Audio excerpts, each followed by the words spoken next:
So I'm on the BJJ Fanatics website, and I see 3 new videos by some guy named Thomas Radzinski. You familiar with that guy at all? Nope, absolutely not. No? Well, he's got some good stuff. Three brand new videos.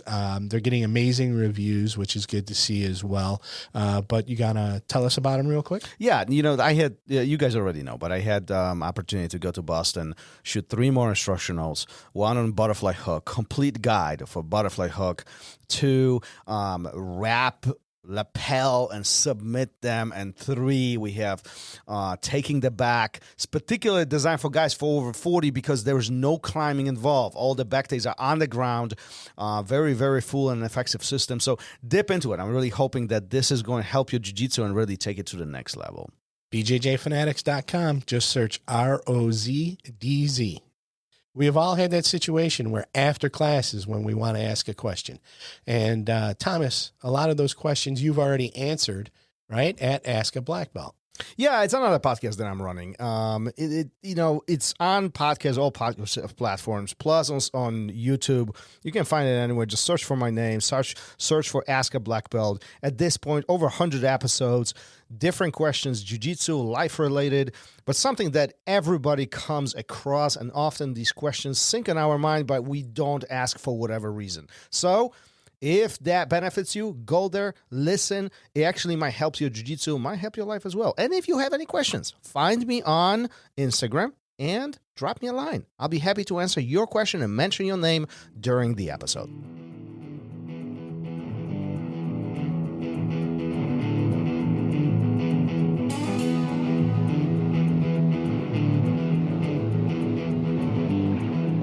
Welcome to Raw Radio.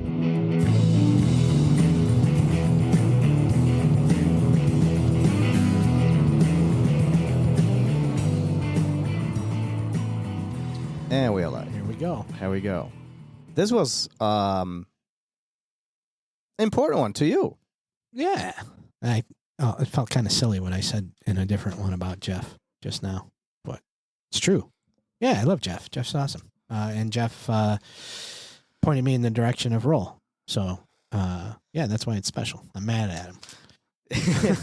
Wow, you're still here, even though you threatened on the actual show that I got no place else to go.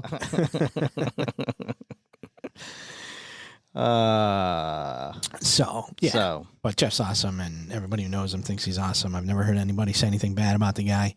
And I think, if you want to tie it right away into, excuse me, I gotta sneeze, into the takeaway, I think it's because Jeff does his own thing. And he doesn't fall into the trappings of being a coach, being an instructor, being an academy owner, that I think turns some people off. Many do, and what turns people off in a lot of ways to martial arts, to jiu-jitsu, more specifically. And I think that is why people feel the way they do about the guy. Mm. So, well, I'm just listening. I'm processing. I mean, there was no question, Greg. Jeff is a great guy. I've known Jeff for many, many years, and impact that he's making on a local jiu-jitsu community here in Chicago is unquestionable.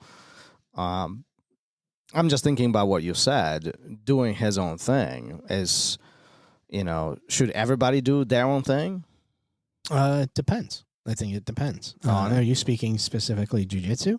I don't know. Academies? Well, yeah. I mean, isn't every... Well, listen, there's some chains, for lack of a better word, out there, where everything is done exactly the same, formulaic, from the time the lights go on till the time they go out.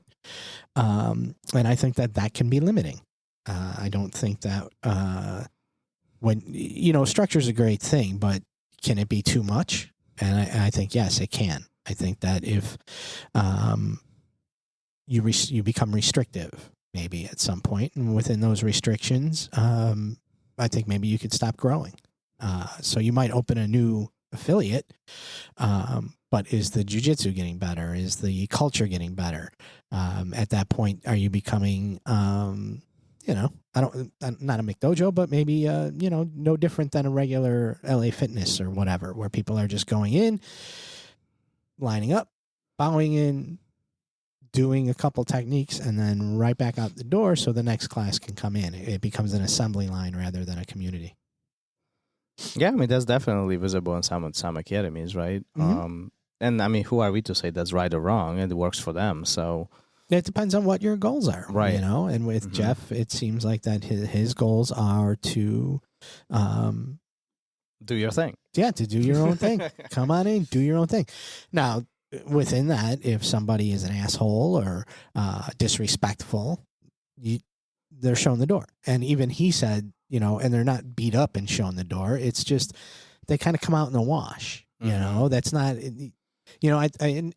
I think if somebody was to come in to here and be disrespectful or be an asshole, it's kind of a casual. Everybody's gonna nobody's gonna want to roll with them. Nobody's gonna want to talk to them. Nobody's gonna want to hang out. They're not, and not through any specific instances. They're gonna start to feel unwelcome, and they might look at it like, oh, that's not the place for me because they don't go hard or they don't whatever, and then they leave. And I think that's kind of Jeff's approach too. Is you don't vibe with us, that's fine, and you want to go down the street to some place where you do vibe, go for it. See you later, Well, but listen, end of the day, I mean, what control do we have over what people do? Zero. If somebody wants to go somewhere else, then they're going to go somewhere else. Why would you? Why? Like, I don't understand that part. I don't understand. Like, I don't understand why somebody would get upset because somebody does not want to train here, or maybe they do want to train here, but they want to go somewhere else. Like, why would that matter? Well, I don't think it does. Well, it does to some people, right? And I don't think that's what we're, that's the focus of this conversation. But I think that to go back to my story about the chain, those people that group of people that I'm talking about will get upset if you go train someplace else.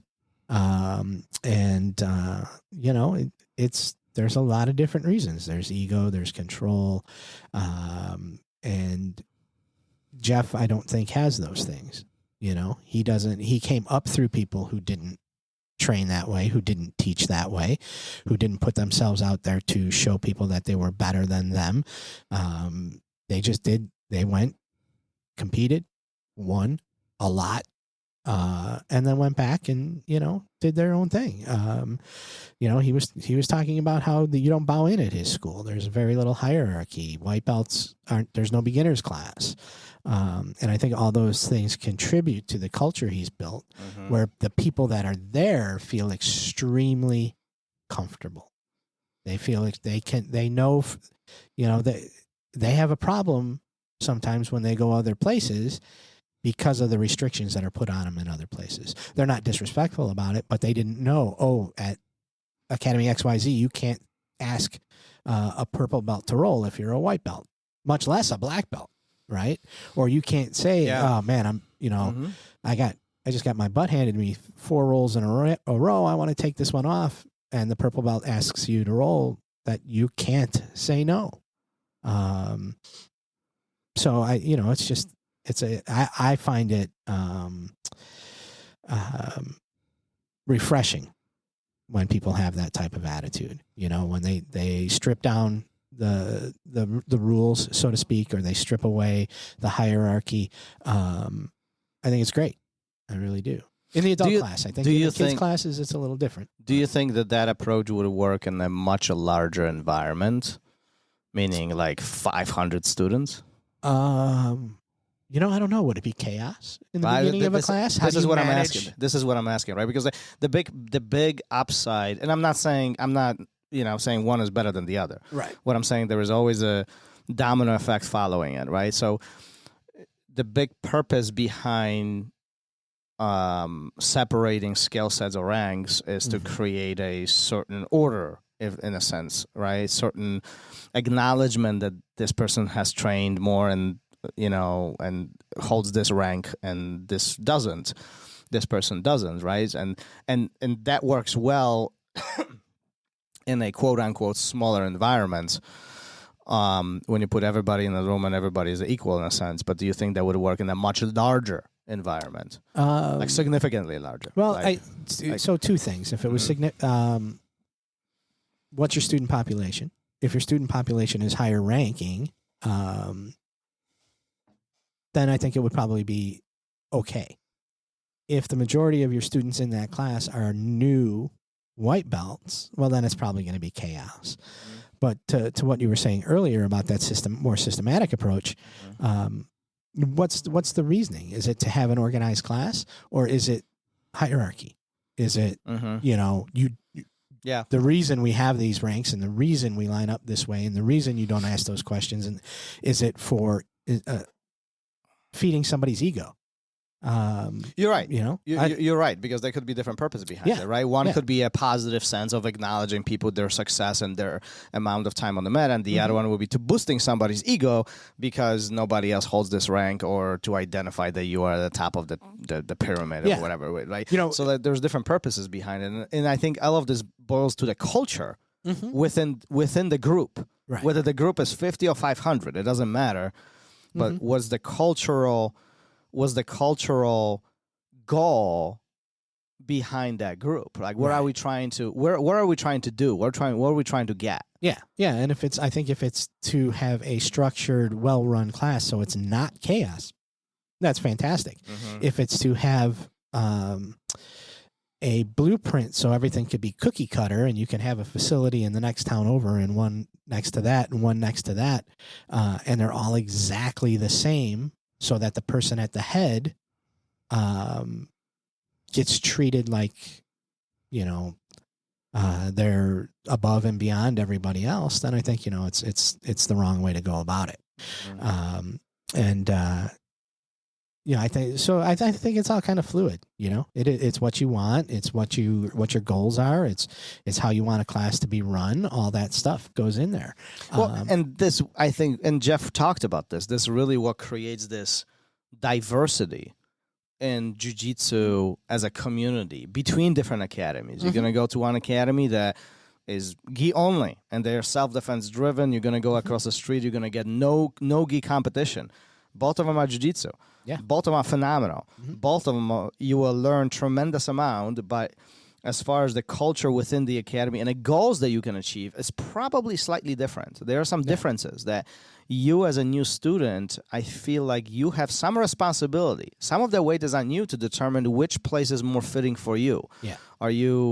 Is this what you desire, or perhaps this would be the better place? And this is not the only two examples. There was probably half a dozen of different flavors or styles of academies that you might find, and each of them will have differences. Like they will be different, and it's at some point I think everybody should be able to find a place where they feel comfortable, And then on the flip side, the owner should not be pissed off because somebody left because this was not fitting them. Like that, I find that ridiculous. No, listen. I've been in the past few episodes that we've recorded with guests. There's been kind of this thread that goes through, about, well, there's always the thread about ego, but what is the purpose of the owner instructor, and his responsibility to the students? And if he can't give that to him, to the students, if he can't give that to the student, because that's just not what he does, there should be no problem with letting that student move on. Also, I think a big issue with it is, listen, as an owner and instructor, still more often than not in jiu-jitsu, you're training with your students, which creates a different bond. They're looking at you as maybe a mentor. They're looking at you as a partner or training partner. Right. And so the flip side is true too. So that the instructor looks at his students that way. And that there's this dynamic that I don't think exists in other avenues, other hobbies. Yeah. So you have a personal relationship with that student, and then they want to move away. And I'm not talking packing up the house and moving away. They want to move to a different academy down the street. Across the street. Yeah. Listen, hey, man, I work in the office here. And when somebody's like, I find out somebody's training at one of the other places nearby, there's a moment where it's like, oh, well, that sucks. Why aren't they still here? Mm-hmm. Well, I know why they're not here. They're either they are looking for a different type of training, or they're looking for a different monthly nugget coming out of their bank account. That's schedule. That's it. Schedule. Or it used to be schedule. They can't use that excuse here anymore. Right. But I think there's also another factor that often is not talked about, is the fact that a student can actually outgrow the environment that they Absolutely. are in. And I think that's the hard part for many, many instructors out there, Mm-hmm. that, some instructors hold on for dear life, trying to supply the need, but they are not capable of supplying it, right? This is like, who was this? I remember who. Was it Cohen? You think so? I think so. I remember somebody was talking about this, that this was a long time ago, but they were talking about it. It's like in school, in elementary school, you don't see teachers being... No. You don't see teachers being upset because students is going to the next grade. Right. No, you did your job, and your job ends. Right. Nobody said this is infinite job where you will be in their life forever. And I think this is where a lot of instructors forget. Now, I completely understand. I'm a business owner. I know every student leaving creates a financial impact on me and all my staff and my business, right? But that's not necessarily the right thing to do. Like, we need to ask ourselves, have I done everything that I possibly can for that person? And if the answer is yes, and there's nothing more I can do, it is our job to guide them to the next step to set them for success. Yeah. I mean, I just had this conversation with somebody in our academy. Like, they are moving a little bit farther away, and driving here is not efficient. And helping them find new academy, it was a big part of my goal, a big part of my day. Mm-hmm. Like, why would I put somebody in a point of inconvenience because it benefits me? Yeah. Like, I have a hard time processing. There's that. There's that whole side of it, and then the other side is maybe you can only take them so far, right? So when I said Cohen, I remember Steve Cohen talking about, he had a jiu-jitsu or a judo instructor that was like, "Oh, this is it. This is all I can do for you." We did have somebody else that was talking. I don't believe he was the one that used the school analogy, but he did say, you have to be cognizant of the fact that you can only get a person so far, and then you need to hand them off to somebody else. And now we were talking about going to the Olympics, right? Yeah. Not just a hobbyist or somebody who competes for the fun of it and all that. Mm-hmm. But I think that people need to recognize that fact of, hey, I can only get you so far, and now it's time for you to move on. If you want to pursue this at a higher level than what I can give you, go for it. And I'll put you in contact with the people you're supposed to be. Mm-hmm. Or maybe you've already done it on your own, and I'm not going to be upset by that. Mm-hmm. I can only do so much. Mm-hmm. And I think that's a great way to look at it. And then if you circle it around to Jeff, all this ego stuff, when Chris Wojak was putting out his leg lock instructional, Jeff, that's all your stuff. Yeah, it is. Yeah. So what? Good. Chris Chris worked on it with me. Yeah, exactly. Yeah. And Chris can give it to the masses because Chris is He's exposure. Yeah. He's got more exposure. So who cares if my name's on that or not? This speaks volumes to the personal maturity of an individual. If you are self-aware to the point where you can acknowledge that somebody else can do better things with the things that is yours. Yeah.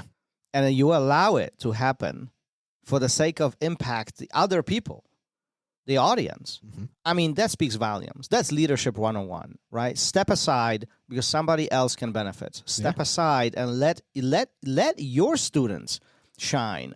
I mean, that's leadership 101. Mm-hmm.